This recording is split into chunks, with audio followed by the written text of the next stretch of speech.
Hello? Jackie, I just gave you some treats.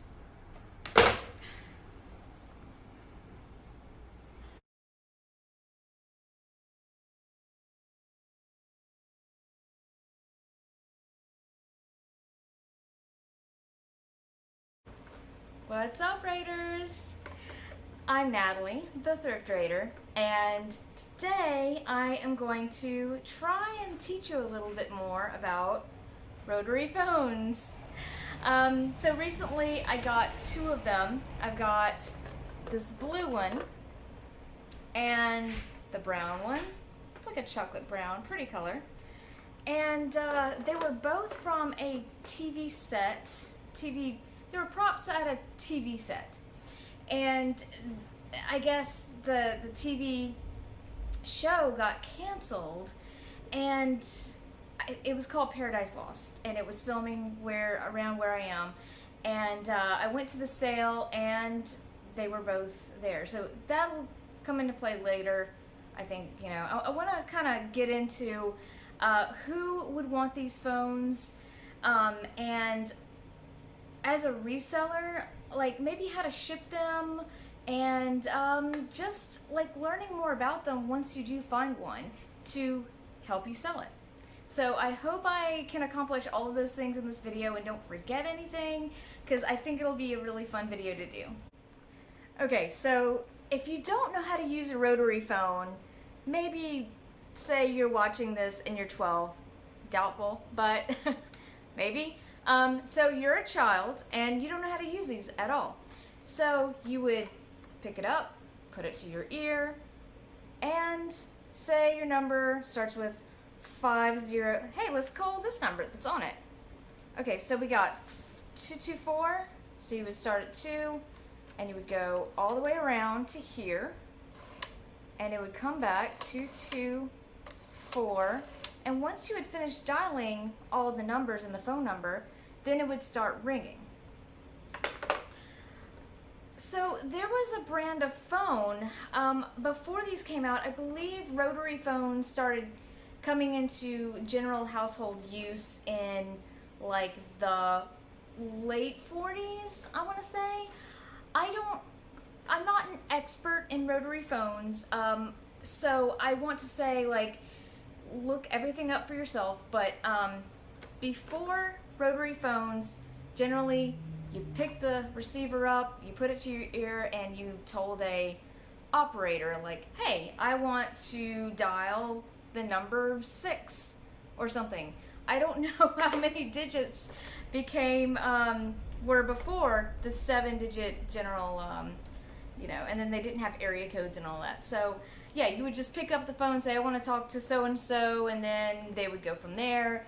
Operators would be on like skates and stuff, like dashing everywhere, and it was crazy. San Francisco, hold for conference. Seattle, hold for conference. Los Angeles, hold for conference. Special agents in charge at San Francisco, Seattle, Los Angeles on the wire. Go ahead, please. I'm sure they made like a penny an hour for all their hard work.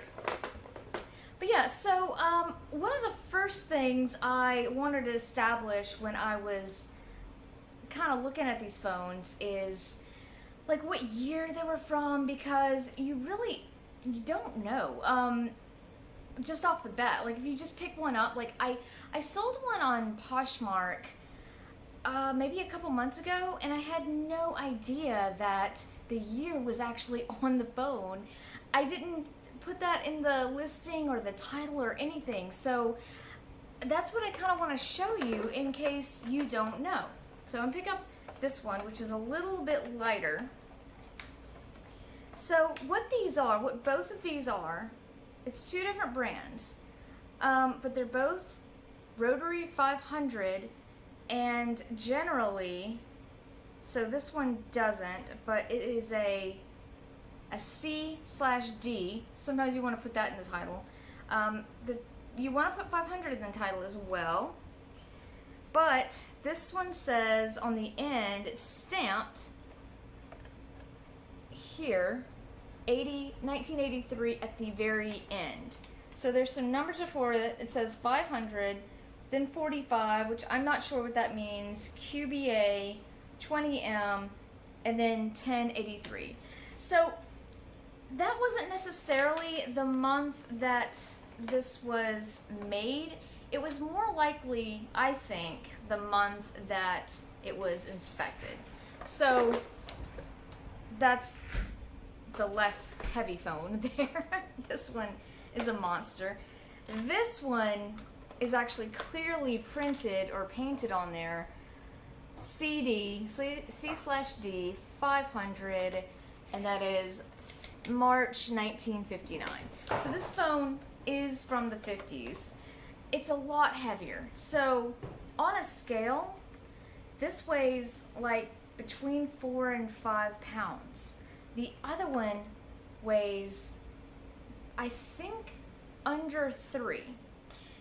So there's a big difference in like the earlier 50s and 60s phones and the later 70s, 80s model. I don't remember the last one I sold being that heavy either. But they do get heavy, and I think people are kind of scared of shipping them. So we'll get into that a little later. So yeah, you would probably want to put in your title Rotary Phone 500. Definitely put the color into it, and you would put the year. But just remember that the receivers don't always match the phone itself. So what you would want to say is like the base plate is this year, whatever it says on the bottom. Now, what was a surprise to me is that a lot of these phones were mix and match. Like if a part went out, they would put another one on there. And so what I'm seeing here, that's the inside of the phone right there. If you can see these dates, that one says 63 on the end. So parts of the receiver are actually a little bit later, like maybe they went out. I'm not able to get this in again. And on this side, there is also a year. So this actually says 1956. So part of the receiver is earlier than that phone. So if maybe a part went out, like this part went out, they would just take a part that they had, and I don't know if you would have to send these phones in. Let me know if you know, but would you have to send these phones in to get them serviced, or would like a technician come out to the home? I would think a technician would come out to the home to fix something like that. So let me close this up now. Okay, so we have that established on what year that they come from. It's really easy to tell. So that kind of surprised me, and you know, it's kind of nice. You can pick up a phone and tell what year it was made or inspected. Another thing you want to look for, and collectors are always looking for this brand, is Western Electric. And I'll do some close-ups of this a little later, but that says Western Electric on the back. And as you can see, this thing is so heavy, and I'm such a weakling. So the cord is physically attached to the phone. Now, if you took this base cover off, you could probably unattach it at that point, but this is also attached in the back. And let me put this down. But I have never seen this before. So this phone is so old that it has 3 wires at the back. And I think what you would do is you would put this into maybe the thing in the wall had like these, I guess, prongs, and you would just attach them to the prongs. Now, I have not tested these phones. I'm not going to. You do not need them to resell them. You do not need to test the phones to resell them. So, well, what you would do if you did try to test them, though, is you could probably find an adapter out there. Someone let me know about that. I think I did look up adapters, and the red cord goes to another red cord on the other side, and these to the green and yellow go to one cord. So it's great that this blue original cord is still on there. I absolutely love that, and I think that's something else collectors are looking for. Now, there were several manufacturers of the 500, but the main three, if not the only three, are Western Electric, ITT, and Stromberg Carlson. I think I have that correct. This is the maker on the other phone, ITT. And as you can see with this phone, it is attached in the back, although, yeah, you'd have to go inside there and take that out. Sometimes this is modular, but this cord is modular. And I think if I could have taken out this cord, like you sometimes can, I would have just taken it and just thrown this cord away, because sometimes when you find them, they're really gross. This was kind of gross as well. I had to like wipe it down really well, and I still didn't get all the grime. So I will be washing my hands very well after this, because I didn't get it all. You can kind of see it on there. But yeah, so that's the main three brands that made these. Collectors are always looking out for Western Electric. Those are the most, I would say if you have a Western Electric, put maybe more money on it, depending on the color. But ITT is also something that collectors look for, and that's okay. A lot of times this depends, the phone color is more important than the actual brand. Only like very serious collectors, maybe niche collectors, might be like, I only want Western Electric. I've never seen anyone only collecting ITT, but I'm sure there's someone out there. Okay, let's talk about color and value. As you can see here, there is a giant chip in this. I don't know if you would call that even a chip. That's more like a chunk. But I didn't care. I got this one for $1, and this one was $3. I got them on separate days, actually. There's also a crack here, but for $1, I could not pass this up. I think the color is really pretty. You can't see it too well in this light. Okay, there's some adjusted lighting. You can't see it too well in this light, but the handset, the receiver, is actually kind of discolored from the rest of the phone, so the base looks a lot more blue than the receiver. The receiver has this, it obviously dropped on the floor maybe too many times, but yeah, that is unfortunate. I do think someone will still want this, but if this were in better condition, I think it would probably go for, I'm gonna go out on a limb, maybe even as much as $80, and maybe more on Etsy. Now, this one is a chocolate brown one, and I think this one will probably go for $30 to $40. And let's see. This one is actually in pretty good condition. However, it being from a later date and it being more like a business looking phone, that brown, it's not like a cute color, but I think that does hurt the value, but people will still buy these.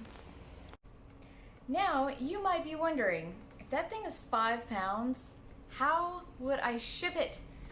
And yeah, so when I shipped my last one, when I sold it on Poshmark. So, as some of you know, with Poshmark, as long as it's up to 5 pounds, it doesn't matter how much it really weighs in actuality. You can just throw it in a box and send it off, and it kind of takes the guesswork out of it. However, with eBay and Etsy and Mercari, you would have to weigh it and either do calculated shipping and, make the buyer pay up to $15 to ship it, or you can put free shipping and kind of know how it's going to pay out for you, and the customer thinks they're getting a deal, which I think is the better option. I think I have put all my phones on for free shipping because I know how much it's going to cost to get basically anywhere in the United States. And I do offer international. That's a little different, but yeah. So what I would do is I would use Priority Mail, and it is a regional rate box A. And these fit really, really nicely. So you would just fold this up like so. You would tape it, and let's use the lighter one for now. You would take the receiver off. Do not just ship it like this. You would take the receiver off, you would bubble tape this, and you would set it in. Now, it is just slightly, fitting. It's like basically at the top part of the line where you would fold the flaps. So bubble tape it really well, like on the bottom and the sides, and just kind of flatten it out on the top to make it fit. The receiver can go on the side, or yeah, I guess it would have to go on the side here. But bubble tape that really well, and it should all fit in here. Or kind of make it fit. If it's maybe just slightly not fitting flat on the top, that should be okay. But if you're not comfortable with that, you can also just say, hey, it's gonna be $15. I'll just work it into the price, and that's that. But regional rates go at £2, and so far, I have only shipped one of these. So again, not an expert, but I have used one of these to ship this, and it went fine, no issues.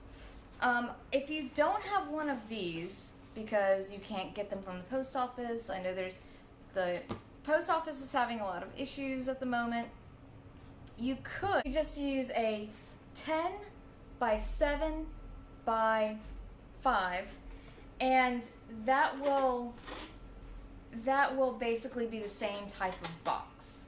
So I just wanted to show you real quick what shipping from, say, New York, which is the zip code on the left, to a random Hawaii zip code on the right would look like. So I'm in Pirate Ship right now. It's pirateship.com/rates if you're not aware, and you can start a free profile if you'd like. But shipping in a regional flat rate would be, let me scroll down here.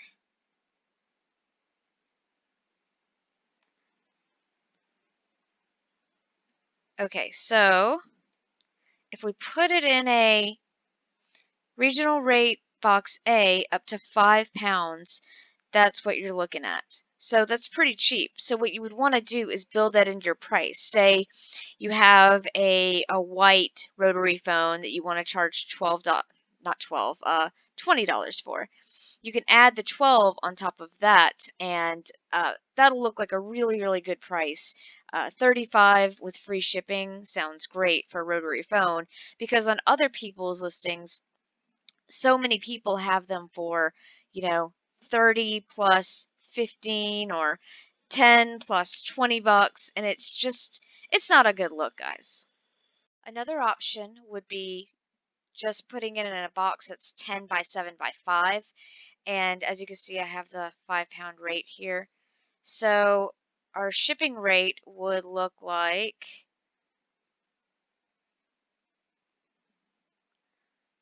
in cubic, basically the same thing, $12.29. So again, you would build that into the price. So here's examples of what we're looking at when we're looking at shipping on phones. So we have here a great green phone. As you can see in the title, it says CD 500. And the shipping is $12 on top of $29.50. So I would rather pay, let's say, 40 or 45 and just have it a flat shipping, because I think the high shipping on these just kind of turns people off. People will still buy them if it's a good color. If it's a great color, like something red, green, it probably doesn't matter a whole lot. But when you have something that looks more like this, like that's a beige or a white, this one's $12.80. I just think it looks so much better built into the price. And I am not all about the free shipping usually. I do calculated shipping on everything, but with this, I just think it's a little different. Here they have it at only 10 shipping to Louisiana, where I am, of course, but still, it's kind of high. This one is $16.05. I think you get my point, but yeah, I just think it's a far better option. This one is $15.70, so there you go. This is my best advice on shipping a rotary phone. You've got to kind of Tetris this in the regional A box. That's what this is. As you can see, it's bulging a little bit, but problem is the phone fits in there really great, and the receiver is like, yeah, it just kind of makes it a little bit too big. I would still suggest doing free shipping on these if you're going to use a bigger box. Just you'll have to add $15 onto your asking price, but this really works for me, and I understand if it doesn't work for other people, but I really like using the regional A's because you can ship them at a 2-pound rate, and they're always going to be more than 2 pounds. So yeah, that's my best advice, and that's what it looks like all wrapped up and ready to go. I would just add some more. I wouldn't add too much bubble wrap on the actual device, and because so you can get in there properly, and then I would just add some bubble wrap on top of it in some areas that are, some areas that are free to do so. Kind of like that. So another thing I wanted to mention about rotary phones is how much to pay for them if you see them in the wild. Well, as I told you, I paid $1 for the blue phone and $3 for the brown one. I probably would go up as much as $5 at a garage sale, estate sale, basically anywhere, flea market or whatever. That's about all I would pay. Now, if I found a blue or a green or a red phone, I probably would go up as much as $10. But for phones that are just black or brown, I probably wouldn't go more than $5. Now, everyone does their business differently. I'm not telling anyone how to run their business, but that's just where I'm comfortable at. And I think if you sell a phone that's maybe in not perfect condition for maybe $40, and you do free shipping on that, then $5, that's good margins for $5, not necessarily $10 to $15. So yeah, a lot of it depends on the color. If you find anything out of the ordinary, I would get it if it were cheap. From $1 to $5, basically what I'm saying. What I would pay more for is I would pay more for a rotary wall phone. I would pay $10 to $15 for those, depending on the color, of course. If it was just a white one, I'd pay up to maybe $10. If it were a very antique phone, I would pay up for it. There's some phones called the 300 model, and they look very similar to this. And yeah, they're just an earlier model. Usually they are black and they are made from Bakelite. And the way you can kind of tell if it's Bakelite is if the color is just like matte. That's how I would describe it. It's not very shiny or anything. And you can also test it using some 409.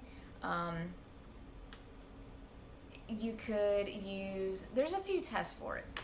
If you do find Bakelite, I would probably price that a little bit higher. Okay, here are your trimline phones.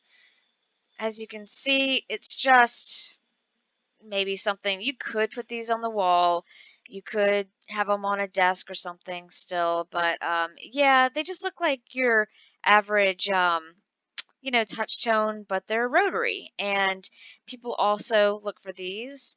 I would probably charge between, depending on the color, of course, always depending on the color, between 40 and 80, I think. But yeah, there's some cool advertisements.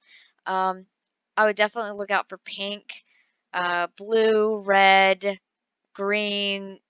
White I think is like on the lower end, or beige, but yeah, I would pick up any of these as long as it was reasonably priced for under $10. Collectors Weekly has a really great little write-up about these princess phones, and what they were basically bedroom phones for women, because they were kind of lighter than the 500s.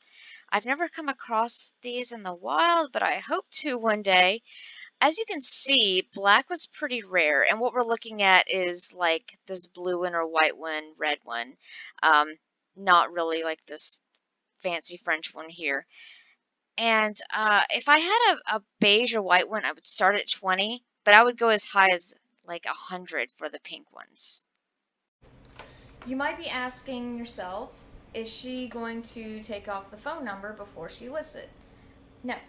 Um, I everyone may have their differences about this, but I think you would have to flip this out, and I don't really care to do that. I think it adds kind of a patina to it. I just want to leave well enough alone. I don't want to take out something that might help it have some value, you know. So this is a California area code.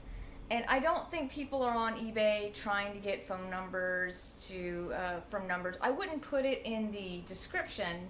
However, I think it's fine on the actual the photos. Now, if it were very personal information, like person's name, address, I would not probably put that. Okay, where would you list this? I would list these basically anywhere on the internet that will sell them. I would sell them on eBay, especially Etsy, Poshmark, especially because of the pound thing there. It doesn't matter how many pounds go into the box. Mercari. And I can't really think of anywhere else, but those are the kind of the main four, and I would sell them on, I would cross list these to all four of those platforms. Etsy is a really good one, and I haven't sold one on Etsy yet, though I have both of these on there, because there are always people looking for TV props, and as you know, these were TV props already. There's always people looking for movie props. There's people looking for just like photo shoots on there to do. They're looking for vintage stuff on there, especially mid-century. And this isn't mid-century, but it looks like it could be mid-century. So thanks for hanging out with me. I really hope you enjoyed this and got something out of it. Let me know what I missed about rotary phones and what I maybe said wrong. I would love to know more about these. I've kind of been, I get obsessed with things, as longtime viewers know. Like, I have to know everything about something that I'm interested in. And these were just the new things. So, picking up rotary phones, it's the right call. Thanks for watching. So, basically, chocolate brown is probably not one of your top colors to get. Oh no. It's probably Jackie again. Let me get this. Jackie, I told you, you don't have a lot more treats left. Wait a minute. This isn't Jackie.